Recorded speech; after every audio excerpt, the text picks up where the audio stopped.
Bismillahirrahmanirrahim. Assalamualaikum warahmatullahi wabarakatuh. Innal hamdalillah nahmaduhu wa nasta'inuhu wa nastaghfiruh wa na'udzu billahi min shururi anfusina wa min sayyiati a'malina. May yahdihillahu fala mudilla lahu wa may yudlil fala hadiya lahu. Ashhadu an la ilaha illallah wahdahu la syarika lah wa ashhadu anna Muhammadan abduhu wa rasuluh sallallahu alaihi wa ala alihi wa man sara ala nahjih wa tamassaka bi sunnatihi ila yaumiddin wa sallaman tasliman katsira. Ya ayyuhalladzina amanu taqullaha haqqa tuqatih ولا تموتن إلا وأنتم مسلمون. يا أيها الناس اتقوا ربكم الذي خلقكم من نفس واحدة وخلق منها زوجها وبث منهما رجالا كثيرا ونساء واتقوا الله الذي تساءلون به والأرحام إن الله كان عليكم رقيبا. يا أيها الذين آمنوا اتقوا الله وقولوا قولا سديدا يصلح لكم أعمالكم ويغفر لكم ذنوبكم ومن يطع الله ورسوله فقد فاز فوزا عظيما. أما بعد فإنه أصدق الحديث كتاب الله وخير الهدي هدي محمد صلى الله عليه وسلم wa syarrul umuri muhdatsatuha wa kullu muhdatsatin bid'ah wa kullu bid'atin dhalalah wa kullu dhalalatin finnar. Alhamdulillah, di malam yang berbahagia ini kita bisa bersua kembali dalam rangka mempelajari agama Allah Subhanahu wa taala. Dan ini adalah sesuatu yang patut kita syukuri. Di kesempatan yang ada rintangan, alhamdulillah, sebenarnya ini adalah nikmat dari Allah dan betul-betul nikmat dari Allah Subhanahu wa taala. Meskipun ada rintangan-rintangan, kesibukan-kesibukan dan kondisi cuaca, alhamdulillah kita bisa bersua kembali. Mungkin sebagian dari kita tidak bisa menghadiri langsung, dan alhamdulillah mungkin bisa melihat melalui media yang ada. Kemudian salawat beriringkan salam kepada Nabi kita tercinta, Nabi Muhammad sallallahu alaihi wasallam. Dan di antara bentuk kecintaan kita kepada Nabi kita, kita mempelajari sabda-sabda beliau sallallahu alaihi wasallam. Dan pembahasan kita di setiap pekannya, setiap hari Ahad pada maghrib ini, kita mempelajari matan dari matan hadis Arba'in An-Nawawiyah. Satu hadis demi satu hadis kita berjalan dengan perjalanan yang tidak terburu-buru. Dan di malam ini insyaallah kita akan memasuki hadis yang ke-36. Hadis yang banyak sekali kandungan faedah-faedah, kutipan-kutipan para ulama apabila kita kembali kepada syarahnya. Seperti kita melihat salah satu syarahnya dari Jami'ul Ulum wal Hikam oleh Ibnu Rajab Al-Hambali, banyak sekali terdapat faedah-faedah yang mungkin kita tidak bisa sebutkan atau kita jelaskan dalam waktu antara maghrib dan isya ini.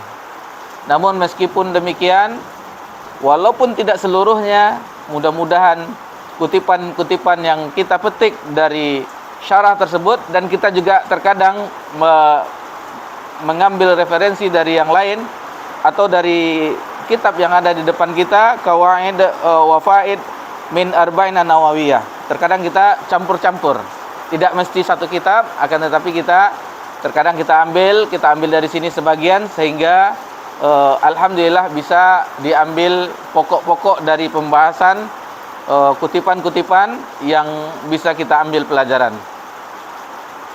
untuk itu karena penjelasannya cukup lumayan panjang, maka kita langsung saja memulai. Untuk itu, sebelum kebiasaan kita di majelis ini, sebelum kita mensyarahnya, kita minta dari salah seorang dari kita membacakan matan dari hadis yang ke-36. Tafadhol.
Sakinah.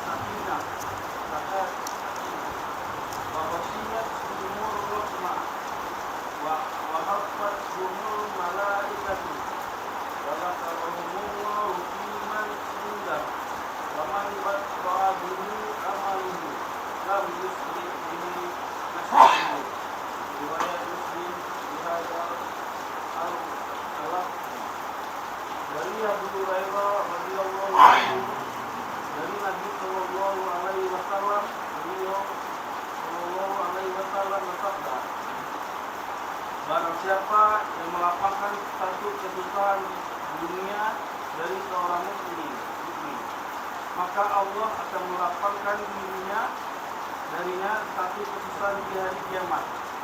Barang siapa yang memudahkan urusan orang yang kesulitan dalam masalah hutang, maka Allah memudahkan baginya dari kesulitan di dunia dan di akhirat. Barang siapa menutupi aib seseorang muslim, maka Allah akan menutup aibnya di dunia dan di akhirat. Allah senantiasa menolong hambanya selama hamba itu menolong saudaranya. Barang siapa menempuh jalan untuk menuntut ilmu, maka Allah memudahkan baginya jalan menuju surga. Tidaklah suatu kaum berkumpul di salah satu rumah Allah atau masjid untuk membaca kitabullah dan mempelajarinya di antara mereka, melainkan akan diturunkan kepada mereka ketentraman, rahmat Allah meliputi mereka. Para malaikat mengelilingi mereka dan Allah menyanjung mereka di tengah para malaikat yang berada di sisinya. Barang siapa yang melambat amalnya, maka tidak dapat dikejar oleh nasabnya. Hadis riwayat Muslim dengan lafaz ini. Baik. Jazakumullah khair wa barakallahu fikum. Itulah hadis yang ke-36 dari matan Arba'in An-Nawawiyah yang baru saja kita sama-sama mendengarkannya. Hadis ini dijelaskan oleh para ulama, salah seorangnya Imam An-Nawawi dalam Syarah Sahih Muslim menyebutkan bahwa hadis ini memiliki kedudukan yang agung. Hadisun azim, hadis yang memiliki kedudukan yang agung karena di dalam hadis ini mencakup berbagai ilmu, kaedah-kaedah dan adab.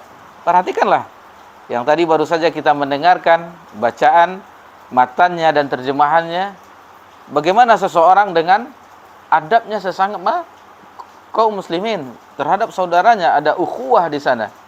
Ada ukhuwah. Lalu bagaimana dengan setelahnya, keutamaan dalam menuntut ilmu.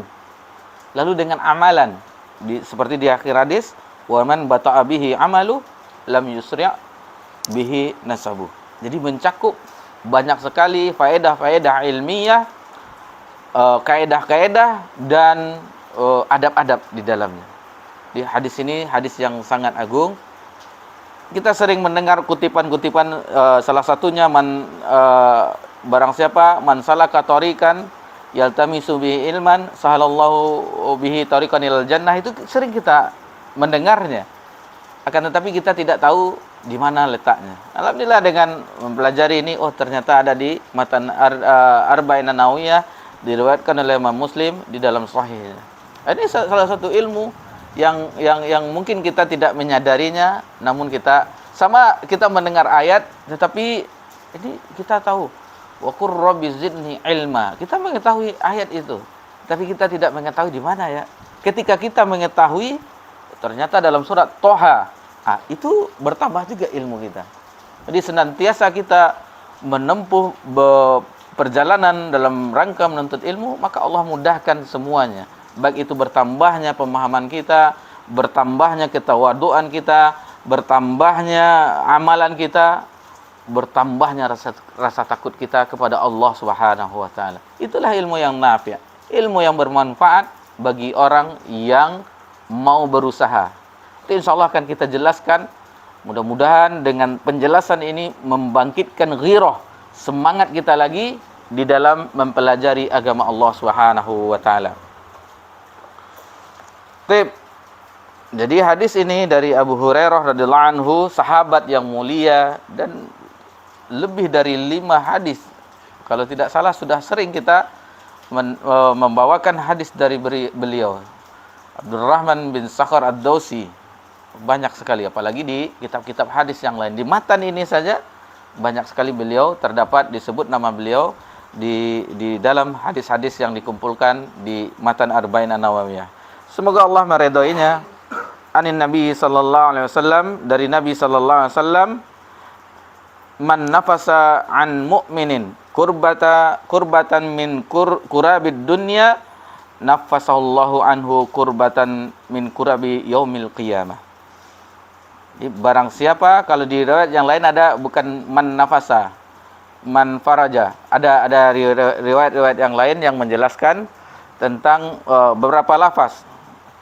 Tapi maksudnya sama juga, tujuannya juga sama. Seperti yang tadi, ada beberapa teks hadis, kalau dibacakan tadi ya pakai lahu, kalau di sini tidak ada pakai lahu. Yang di man salaka tariqan sallallahu lahu, tadi dibacakan lahu, kalau yang ada pada kita tidak ada. Sallallahu, tidak pakai lahu, langsung saja bihi tariqan ilal jannah. Itu tidak masalah, mungkin dibawakan dari teks yang lain, dari nas yang lain, itu tidak masalah. Itu tidak masalah. Berbeda dengan Al-Qur'anul Karim, harus sesuai, tidak boleh titiknya saja berbeda dengan apa yang telah ditulis oleh misalnya sekarang kita memakai rasam Toha, itu harus sesuai dengan itu. Tidak boleh dirubah sama sekali. Dan biasa hadis yang meriwayatkan bukan satu orang saja, tetapi banyak perawi-perawi yang lain. Jadi di sini dijelaskan di awal ini, barang siapa yang meringankan kesulitan atau kesusahan seorang mukmin di dunia, kesusahan di antara kesusahan seorang mukmin di dunia, nafasallahu anhu kurbatan min kurabi yaumil qiyamah, maka Allah akan memudahkan kesulitan, kesusahannya di hari kiamat. Jadi bayangkan konsep dari hadis ini, al-jaza'u min jinsil amal. Balasan itu sesuai dengan amalan. Di ketika kita melakukan perbuatan ini, memudahkan urusan orang beriman, maka Allah akan memudahkan juga urusan kita di hari kiamat. Dan kesusahan hari kiamat itu tidak seperti kesusahan di dunia. Kesusahan di hari kiamat lebih berat, lebih sulit daripada kesusahan di dunia ini. Ada yang menarik dari kutipan yang pertama, kalau di sini Allah akan membalas min kurbi yaumil qiyamah, min kurabil yaumil qiyamah. Allah cuman balas di hari kiamat. Sementara di yang di bawahnya waman yassara, atau yang di bawahnya waman satara, itu ada fid dunya wal akhirah. Ini uniknya lafaz yang pertama ini, karena seperti yang kita sebutkan tadi, bahwasanya kesusahan, kesulitan yang ada di akhirat tidak sebanding apa-apa yang ada di dunia. Tidak sebanding dengan apa-apa yang ada di dunia. Jadi ada beberapa hadis yang serupa dengan ini, bahwasanya al-jaza'u min jinsil amal, balasan itu sesuai dengan jenis perbuatan. Sebagaimana hadis yang lain di mana Nabi sallallahu alaihi wasallam bersabda, innama yarhamullah min ibadihir ruhama, rawahu Muslim, diriwayatkan oleh Muslim juga. Jadi Allah, sesungguhnya Allah akan merahmati di antara hamba-hambanya yang juga ada penyayang juga. Jadi Allah menyayangi, merahmati bagi hamba-hambanya yang penyayang, memiliki sifat penyayang. Barang siapa yang di riwayat yang lain, barang siapa yang menyayangi di bumi, maka yang di langit akan menyayangi juga. Dan ada juga di riwayat yang lain, innallaha yu'azzibul ladzina yu'adzibuna an-nasa fid dunya. Allah akan mengazab seseorang, menyiksa seseorang yang ketika dunia dia menyiksa orang. Ketika di dunia dia menyiksa manusia. Jadi Allah juga azab juga. Allah akan balas juga. Sebagaimana kita ketahui, maha adilnya Allah nanti di hari akhirat, Allah akan adili bahkan kambing yang bertanduk dengan tidak bertanduk, Allah akan adili. Ini wanti-wanti. Kalau kita telusuri pelajaran kita sebelumnya, maka kita tidak boleh berbuat zalim. Tidak boleh berbuat zalim terhadap saudara-saudari kita. Apalagi sesama mukmin, sesama orang beriman. Masyarul muslimin, ikhwani fid din, rahimani rahimakumullah. Selanjutnya kata yang disebutkan sebagaimana disebutkan dalam kitab Jami'ul Ulum wal Hikam ketika mensyarah hadis ini, kata-kata al-kurbah. Jadi asal kata al-kurbah yang kita ketahui dari terjemahan tadi, kesulitan yang amat besar. Asal kata tersebut disebutkan bahwasanya Imam Ibnu Rajab Hambali mengatakan bahwa asal dari kata tersebut tanfisul khanaq. Maksudnya bahwasanya yaitu melonggarkan cekekan. Jadi maksud dari asal kata itu, kalau kita longgarkan, gimana orang kalau lagi dicekik itu kan susah bernapas, lalu kita longgarkan. Sama asalnya seperti itu. Kata-kata kurbah itu. Asal katanya di dalam bahasa yang lainnya, jadi tanfisul khanaq, seseorang yang melonggarkan cekekan sehingga dia bisa bernapas kembali. Begitulah orang-orang ketika dia memberikan kelonggaran, bantuan, kesusahan, menolong kesusahan, kesulitan saudaranya, seolah-olah dia telah melonggarkan nafasnya. Kan lega. Coba kita cekek lalu dilepaskan sama orang, maka lega nafas kita. Seperti itu juga. Kalau seseorang lagi kesusahan, dalam kesulitan, kita longgarkan, kita bantu dengan apapun yang bisa kita bantu, maka dia akan lega, merasa lega. Taib. Itu yang pertama. Lalu kita lanjutkan ke kalimat berikutnya. Waman yassara ala mu'sirin yassarallahu alaihi fid dunya wal akhirah. Di barang siapa yang memudahkan urusan seseorang, maka Allah akan mudahkan kesulitannya. Ini dalam kurung tadi terjemahannya ada hutang ya. Maka Allah akan mudahkan kesulitannya di dunia dan di akhirat. Ini dalam masalah bagaimana di terjemahan tadi kita lihat masalah hutang. Jadi memudahkan di sini dijelaskan oleh Al-Imam Ibnu Rajab Hambali. Yang pertama itu menangguhkan hutang yang seseorang yang berhutang itu belum sanggup untuk melunasi hutangnya atau membayar hutangnya. Belum sanggup, tetapi kita berikan jatuh tempo kembali. Istilahnya kita tidak, misalnya janjinya di hari ini tanggal 28 Mei tahun 2023, tetapi dia tidak sanggup. Lalu kita tangguhkan. Itu termasuk memberikan kemudahan. Memberikan kemudahan. Sebagaimana Allah Subhanahu wa taala berfirman dalam surah Al-Furqan ayat 26, wa kana yauman 'alal kafirina 'asira. Oh, jadi ini belum lagi. Ini pembahasan yang tentang kesulitan di hari kiamat tadi. Bahwasanya di hari kiamat itu teramat sulit, lalu dibawakan hadis ini. Dibawakan ayat surah Al-Furqan bahwasanya betul-betul dalam keadaan susah, sulit di hari kiamat, terlebih dari orang kafir. Wa kana yauman 'alal kafirina 'asira. Kita lompat ke pembahasan yang tadi yang memudahkan tadi dalam surah Al-Baqarah ayat 280. Wa in kana zu usratin fanaziratin ila maisarah. Jadi barang siapa yang belum bisa masih berat untuk membayar hutangnya, maka berilah tangguh dalam tempo yang diundur lagi. Itu sudah membantu, sudah melapangkan kesulitan saudara kita dalam masalah hutang.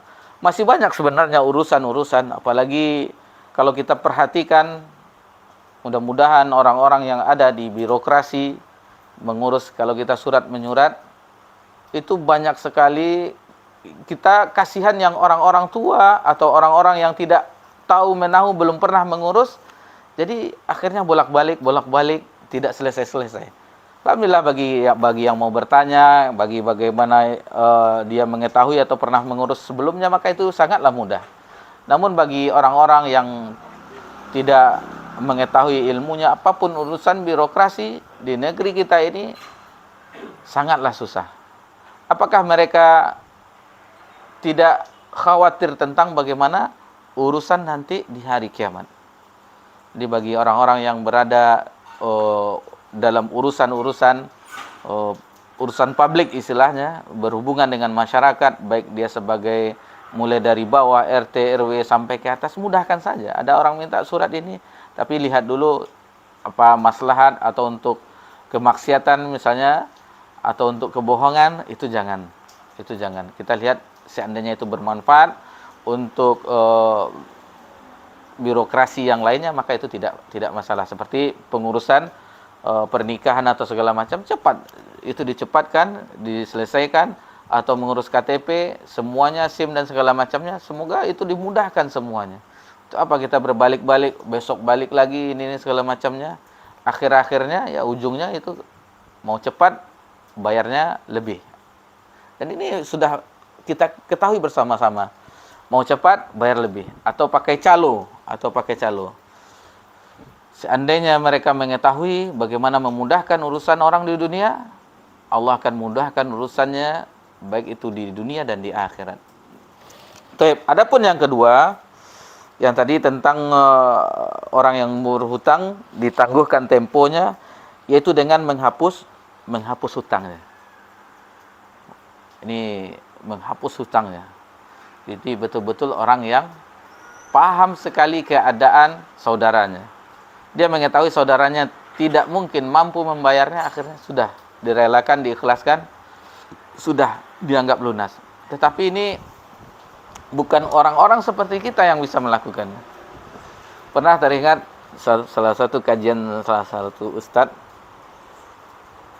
kalau tidak salah Ustadz Ahmad Zainuddin hafizallahu ta'ala, yang waktu itu dia menasihati seorang ikhwan yang dia mempunyai hutang ya. Maksudnya orang berhutang kepadanya.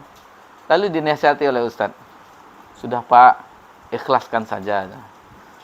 Berat Ustadz. Kenapa berat Ustadz? Apa Bapak ini tentang ini disebutkan keutamaan-keutamaan, pahala-pahalanya, ganjaran yang begitu besar. Lalu dikatakan oleh Bapak tadi, hutangnya 2M Ustadz. Saya pas mendengar itu, kata Ustadz, langsung menyandar. Kalau hutangnya 200.000, 300.000, bisa lah kan. Tapi kalau sudah 2M, bagaimana mengikhlaskan? La haula wala quwata illa billah. Jadi teringat, jadi pernah kita dengar kajian beliau, hutangnya 2M Ustaz, bagaimana mengikhlaskannya? Masyaallah. La haula wala quwata illa billah. Tip. Jadi itu tentang memudahkan urusan saudara, maka Allah akan mudahkan urusan seseorang tersebut, yang memudahkan tersebut di dunia dan di akhirat. Karena di akhirat tidak ada lagi, di dunia saja kita diberi kemudahan oleh Allah Subhanahu wa taala, itu sudah sangat lapang rasanya kehidupan ini. Misalnya kita mengurus satu mudah saja, itu sudah lapang dada kita, apalagi di akhirat. Karena tidak ada pertolongan kecuali pertolongan dari Allah Subhanahu wa taala. Di sini dibawakan hadis dari Abu Hurairah bahwasanya kana tajirun yudayyinun nas, seorang pedagang yang orang berutang kepadanya. Ini dijelaskan dalam hadis ini. Hadis ini sahih diriwayatkan Imam Bukhari dan Muslim. Fa iza ra'a mu'siran qala li sibyani. Lalu dia melihat orang dalam kesulitan membayar hutangnya, maka dia katakan kepada anak-anaknya atau kepada pekerjanya, orang yang bekerja kepadanya, dikatakan tajawazu an la'alallahu ay yatajawaza anna. Lalu dia katakan, biarkanlah, istilahnya di bahasa kita di pasar, cincailah itu, istilahnya lunas sajalah gitu. Saya berharap Allah akan memberikan kelapangan bagi kita, akan memudahkan atau memberikan ampunan bagi kita. Lalu di akhir hadis memang itu kata Nabi SAW, fatajawaza Allahu an, maka Allah memberikannya balasan sesuai dengan apa yang telah Allah juga berikan dia kemudahan segala macam urusannya, apalagi pahala di akhirat pula. Ikhwani fid din rahimani wa rahimakumullah, itu yang kedua. Lalu yang ketiga, di dalam hadis ini, wa man satara musliman satarallahu fid dunya wal akhirah. Barang siapa yang menutup satar, menutup aib dari seorang muslim, maka Allah akan menutup aibnya di dunia dan di akhirat. Nah, ini dia yang berat. Karena perihal ini berkaitan erat dengan ghibah.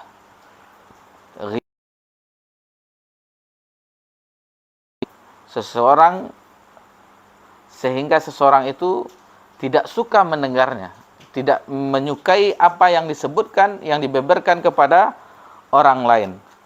Namun di sini ada beberapa penjelasan, bahwasanya ada beberapa penjelasan yang bisa kita ambil, bahwasanya ada seseorang itu, biasanya kita itu kan mengenai keburukan atau pelanggaran maksiat yang dilakukan oleh saudara-saudari kita. Lalu bagaimana dengan orang yang tidak dikenal, kita tidak mengenalnya, dan dia pun terkadang melakukannya sesekali, jarang. Itu bagaimana? Maka itu kita serahkan. Misalnya dia ada kasus, maka kita serahkan ke pihak berwajib, dan janganlah kita mengumbar aib-aibnya. Adapun yang kedua, orang yang dikenal, ya memang maaf, kita salah satu profesi di Indonesia ini yang banyak disukai oleh orang-orang yang menontonnya. Dia terang-terangan dengan keadaan pakaiannya misalnya, atau dengan kebiasaannya dengan bermabuk-mabukan misalnya, atau dengan keterpurukannya di sesuatu yang dilarang di negeri kita, seperti dia membela LGBT misalnya. Akan tetapi bagaimana dengan kondisi orang ini? Kalau kita cuma memperingatkan, itu tidak masalah. Jangan tiru si fulan, sebenarnya dia begini, itu tidak masalah. Akan tetapi yang di poin yang pertama tadi, maka kita harus hati-hati. Yang orang yang kita tidak mengenalnya, dia pun bermaksiat pun jarang, berbeda dengan orang yang terang-terangan, kita harus peringatkan, jangan sampai terjerumus seperti orang-orang yang seperti itu. Ikhwani fid din rahimani wa rahimakumullah. Wallahu fi auni abdi ma kana al-abdu fi auni akhi. Nah, ini dia kaidahnya. Allah apabila dia menolong saudaranya. Jadi kalau kita menolong saudara kita, pastilah Allah akan menolong kita. Tidaklah di dunia, di akhirat pun Allah pasti akan tolong. Memang berat untuk mengamalkannya. Terkadang datang seperti pembahasan kita di pekan yang lalu, kita sudah tahu tujuannya. Ujung-ujungnya pinjam duit. Nanti ada uang, saya ganti. Tapi tak diganti-ganti juga. Banyak sekali kasus-kasus seperti itu. Maka ingatlah, ketika kita bermuamalah dengan seseorang, kita berbuat baik dengannya, apapun bantuannya, berupa kita bersenyum manis, tegur sapa, segala macamnya, masalah uang dan segala macamnya, bantuan, ingatlah kita bermuamalah hakikatnya bukan kepada beliau, tetapi kita bermuamalah dengan Allah. Kita mengharap ganjaran dari Allah Subhanahu wa taala. Itu yang sebenarnya ibadah itu. Yang sebenarnya pertolongan itu. Jadi kita walaupun dia mengucapkan terima kasih, besok berjumpa dia lari dari kita tidak. Kita telah, saya tolong dia, pasti Allah akan menolong saya. Pasti Allah akan mengampuni dosa. Pasti Allah akan menyayangi saya. Apabila itu hadir dalam hati kita, maka apapun perbuatan orang-orang yang telah kita bantu, itu tidak masalah. Tidak ada bagi kita istilah air susu dibalas dengan air tuba. Tidak ada. Kan ada misalnya kita membantu, kita rawat, kita sekolahkan segala macam, tidak ada balas budinya, air susu dibalas dengan tuba. Malahan dia menyerang kita juga. Waktu tinggal di rumah dia, saya sebagai pembantu disuruh begini. Kan ada orang seperti ini contoh kasus. Benar-benar air susu dibalas dengan air tuba. Jangan sampai kita menjadi orang-orang seperti itu. Jadi kita membantu, betul, itu memang ikhlas itu berat. Ikhlas itu berat. Kalau kita ulang kembali pelajaran kita, pertama itu hadis tentang ikhlas. Innamal a'malu binniyat. Lalu bagaimana sistemnya? Imam An-Nawawi membawakan yang pertama itu yang tentang yang pokok-pokok dulu. Yang pokok-pokok tentang iman, tentang semuanya. Pas di terakhir-terakhir tentang adab, akhlak. Pokok akidah dahulu. Tentang bagaimana penciptaan seorang dari awal, lalu bagaimana tentang takdir segala macamnya, akhirnya tentang diperhalus kita di bagian ujungnya. Bagaimana adab kita sesama saudara-saudari kita. Ikhwani fiddin rahimani wa rahimakumullah. Lalu di dalam hadis ini disebutkan 7:30 Pak, belum? 7:15 udah. Agak cepat lagi nih. Ini baru separuh kan. Wa man salaka tariqan yaltamisu bihi fihi ilman sallallahu bihi tariqan ilal jannah. Di hadis ini dijelaskan, dan ini hadis ini sering kali motivasi yang dibawakan oleh para ustadz kita, barang siapa yang keluar berjalan dalam rangka menuntut ilmu agama, maka Allah akan mudahkan baginya jalan menuju surga. Kalau kita cermati, kita pahami, mungkin rumah ini tidak cukup. Sama-sama mengetahui Masjid Al-Badar itu tidak cukup. Surga, Allah mudahkan jalan menuju surga. Barang siapa yang keluar dalam rangka mempelajari agama Allah, menuntut ilmu agama Allah, mudahkan baginya, Allah yang akan memudahkan jalannya untuk menuju surga. Ini hadis yang sangat agung. Seandainya kita pahami, flu sedikit kita mungkin menghadiri majelis ini. Ngapain? Lihatlah para ulama, Imam Ahmad bin Hanbal, bagaimana dia mengajar dan belajar. Sampai kapan belajar? Bersama tinta ila maqbarah, bersama tinta sampai ke kuburan. Sudah meninggal baru tidak belajar lagi. Selagi hidup, selagi masih bisa bernafas, selagi tidak ada uzur, ini kita harus ada, misalnya ada halangan orang seperti hujan lebat itu, sedangkan sholat berjamaah di masjid saja itu sudah ada uzurnya, apalagi dalam menuntut ilmu. Dijelaskan oleh Al-Imam Ibnu Rajab Al-Hambali bahwa di sini, maksud di sini keluar dalam rangka menuntut ilmu, ada yang hakiki. Maknanya hakiki yang betul-betul keluar dia dari rumahnya dalam rangka mencari ilmu. Atau dia pergi, bagi yang masih sekolah, dia ke sekolahnya, ke kampusnya, atau anak mahat ke pondok, atau melakukan rihlah jauh keluar kota segala macamnya, atau keluar negara di Timur Tengah atau segala macamnya, maka itu dalam rangka menuntut ilmu agama. Itu secara hakiki. Dan yang kedua ada secara maknawi. Maknawi seluruh yang mencakup apapun, misalnya dia diskusi, membaca, menghafal, semuanya itu masuk dalam man salaka thoriqan. Man salaka thoriqan. Dan di fasilitas-fasilitas menuntut ilmu di zaman kita ini sangat banyak. Allah mudahkan semuanya dengan media. Dengan media yang ada, channel-channel yang ada. Ustadz rata-rata alhamdulillah punya channel masing-masing, sehingga kita bisa mengikuti kajiannya. Itu salah satu sarana, tidak masalah. Mana yang lebih afdol kita hadir daripada mendengar di rumah misalnya? Nah, ini kalau membandingkan, kalau secara hakiki memang benar yang hadir langsung. Tetapi kalau kita ambil, karena masalah hati ini sangatlah berat. Tahu-tahu yang hadir ini dia nggak ikhlas. Dia ini cuma ingin berjumpa dengan si fulan, berjumpa dengan ini. Maksud tujuannya itu. Memang itu kebaikan, tetapi niatnya sudah salah. Tapi yang di rumah, karena dia mungkin dengan pekerjaannya, lelahnya, lalu dia belajar di rumah, betul-betul belajar di rumah, ikhlas untuk mencari agar hatinya takut kepada Allah Subhanahu wa taala, maka ini yang lebih baik. Dan yang lebih baik lagi, dia datang memang betul-betul di majelis ilmu, sebagaimana nanti dijelaskan keutamaan majelis ilmu, lalu niatnya baik, sholihul niyah, benar niatnya, maka itulah yang terbaik. Itu makanya kata Imam Ahmad bin Hanbal, talabul ilmi la ta'dilu syai', lebih kurang. Jadi menuntut ilmu itu tidak ada yang menandinginya, keutamaannya selain yang ibadah-ibadah yang wajib, yang fardu. Kalau ibadah fardu itu sudah jelas, itu amalan yang paling dicintai Allah Subhanahu wa taala.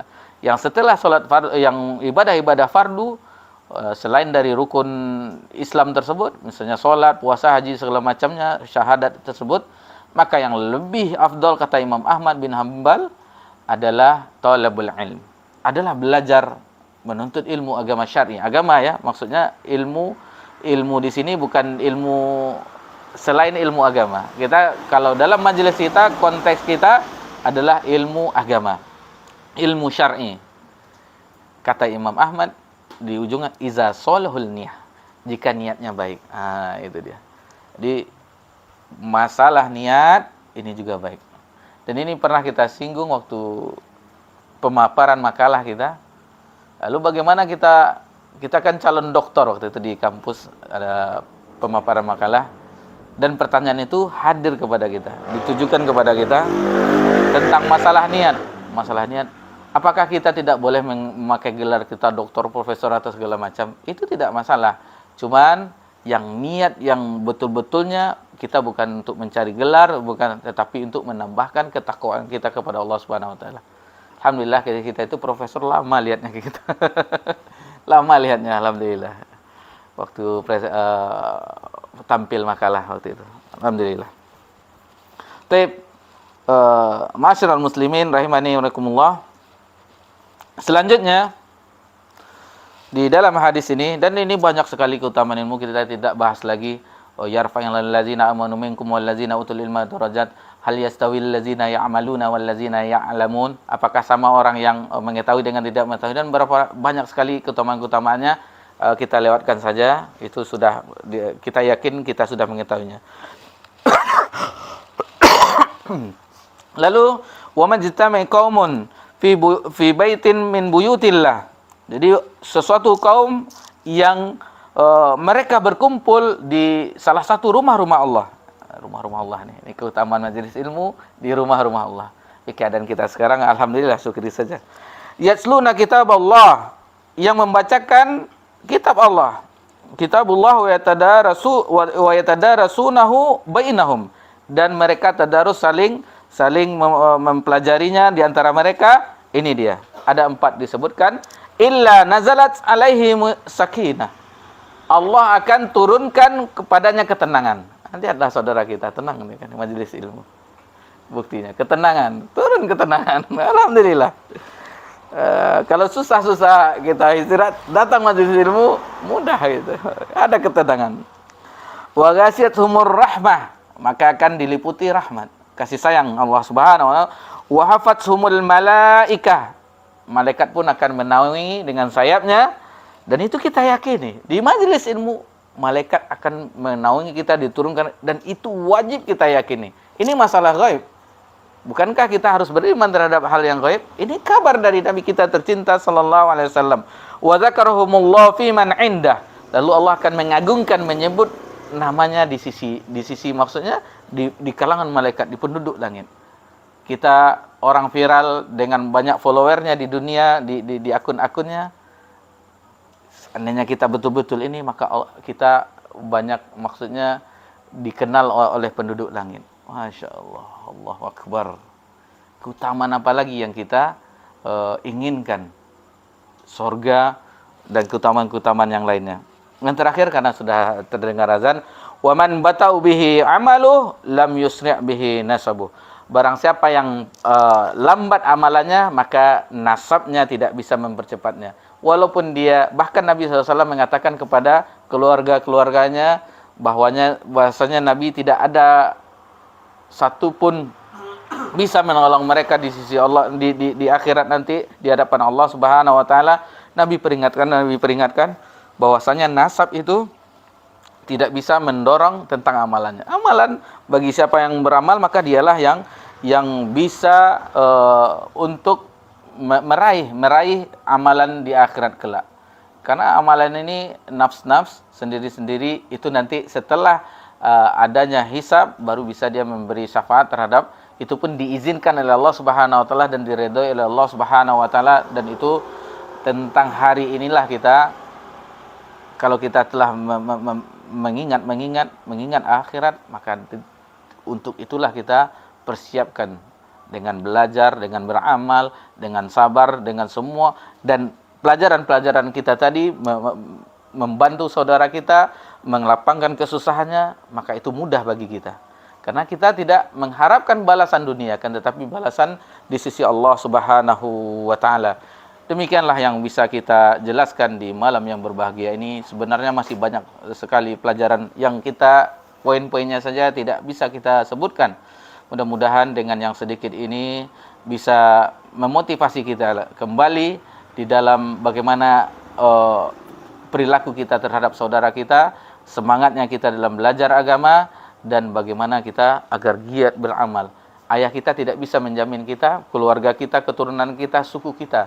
Tetapi dengan pertolongan Allah Subhanahu wa taala, tentu diiringkan dengan amalan kita masing-masing, itu yang akan bisa menyelamatkan kita di akhirat kelak di sisi Allah Subhanahu wa taala. Subhanakallahumma bihamdika asyhadu an la ilaha illa anta astaghfiruka wa atubu ilaik. Assalamu ala nabi Muhammad sallallahu alaihi wasallam wa ala alihi washabihi ajmain. Alhamdulillahirabbil alamin. Wassalamualaikum warahmatullahi wabarakatuh.